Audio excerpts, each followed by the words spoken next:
குழந்தைங்க அதிகமாக ஃபோன் பார்க்குறதுனால அவங்களுக்கு ஆட்டிசம் வர வாய்ப்பு இருக்குன்னு உங்களுக்கு தெரியுமா? ஆமாம், எய்ம்ஸ் மருத்துவமனையில் இருக்க டாக்டர்ஸ் எல்லாம் ரிசர்ச் பண்ணி என்ன கண்டுபிடிச்சிருக்காங்கன்னா, அதிகமாக ஸ்க்ரீன் டைம் பார்க்குற குழந்தைங்களுக்கு ஏஎஸ்டின்னு சொல்லக்கூடிய ஆட்டிசம் ஸ்பெக்ட்ரம் டிசார்டர் வரதுக்கான வாய்ப்புகள் அதிகமாக இருக்குன்னு சொல்கிறாங்க. நம்மள நிறைய பேர் நினைக்கிற மாதிரி ஆட்டிசம் அப்படிங்கிறது ஒரு பர்த் டிஃபெக்ட் இல்லை, அதாவது பிறவிலேயே வர ஒரு நோய் கிடையாது. அது ஒரு டெவலப்மெண்டல் கண்டிஷன். ஒரு குழந்தை வளர்கிற சூழ்நிலையை பொறுத்து டெவலப் ஆகிற ஒரு டிசார்டர் தான் ஆட்டிசம். குழந்தைங்களுக்கு ஃபோன் கொடுக்குறது கெட்டது நம்ம எல்லாருக்கும் தெரியும். ஆனாலும் பேரண்ட்ஸ் எல்லாம் ஏதோ ஒரு பாயிண்ட்ல வேற வழியே இல்லாமல் தான் ஃபோன் கொடுக்குறாங்க. அப்போ இதுக்கு என்னதான் சொல்யூஷன் அப்படின்னு யோசிக்கும் போது தான் என் லைஃப்ல நடந்த ஒரு இன்சிடென்ட் எனக்கு ஞாபகம் வந்துச்சு. ஜெனரலாக நம்ம ஃப்ரெண்ட்ஸ் எல்லாம் மீட் பண்ணுறோம் அப்படின்னா கொஞ்ச நேரம் பேசிட்டு இருப்போம். அதுக்கப்புறம் ஏதோ ஒரு பாயிண்ட்ல ஆளாளுக்கு ஃபோன் நோண்ட ஆரம்பிச்சிருவோம். அதில் வர விஷயங்கள் பற்றி பேசுவோம். அந்த மாதிரி நம்ம ட்ராக் மாறிடும். ஒரு படத்தை போட்டு எல்லாரும் சேர்ந்து பார்த்துட்டு இருப்போம்.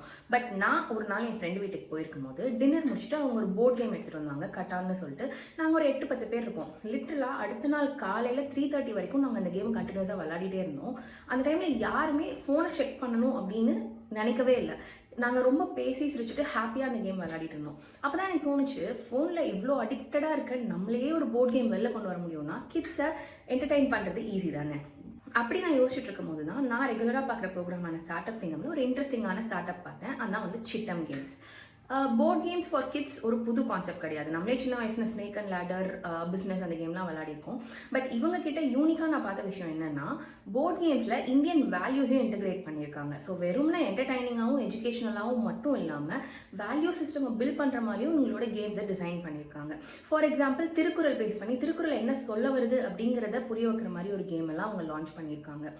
அண்ட் இவங்க கிட்ட எனக்கு பிடிச்ச இன்னொரு விஷயம் என்னன்னா, ஒரு கேமை வாங்குறோம், ஒரு குழந்தை விளையாடுது, ஒரு வாட்டி விளையாடிட்டு அதுக்கு போர் அடிச்சிருச்சுன்னா அது அவ்வளோ யூஸ்ஃபுல்லாக இருக்காதுல்ல. ஸோ ரீப்ளேபிலிட்டி ஆஸ்பெக்டையும் கன்சிடர் பண்ணி அதையும் அவங்களோட நிறைய கேம்ஸில் அவங்க கொண்டு வந்திருக்காங்க. அண்ட் இதை அஃபோர்ட் பண்ணக்கூடிய குழந்தைங்களுக்கு மட்டும் இல்லாமல் எல்லா குழந்தைங்களுக்கும் போய் சேரணும் அப்படிங்கிறதுனால சிஎஸ்ஆர் ஃபவுண்டேஷன்ஸோட பார்ட்னர்ஷிப் வச்சு அண்டர் ப்ரிவிலேஜ் கிட்ஸ் படிக்கிற ஸ்கூல்ஸுக்கும் இதை இன்ட்ரடியூஸ் பண்ணணும்னு அவங்க நினைக்கிறாங்க. ஸோ இந்த மாதிரி அவங்களோட வேல்யூஸ் அண்ட் அவங்க கொடுக்குற சொல்யூஷன் எல்லாமே எனக்கு ரொம்ப பிடிச்சிருந்துச்சு. அண்ட் இது ஒரு பார்ட்னர்ஷிப் வீடியோ இல்லை, அந்த ஷோ பார்த்ததுனால தான் இந்த மாதிரி ஒரு நல்ல ஸ்டார்ட் அப் இருக்குது. அண்ட் அவங்க இவ்வளோ கேம்ஸ் வச்சுருக்காங்க, 2 வயசுலேருந்து இருக்க குழந்தைங்களுக்கு கூட கேம்ஸ் வச்சுருக்காங்க அப்படிங்கிறது எனக்கு தெரிஞ்சிச்சு. ஸோ அந்த ஷோ பார்க்காதவங்களுக்கும் இந்த வீடியோ மூலமாக தெரியணுங்கிறதுக்காக தான் இந்த வீடியோ போடுறேன்.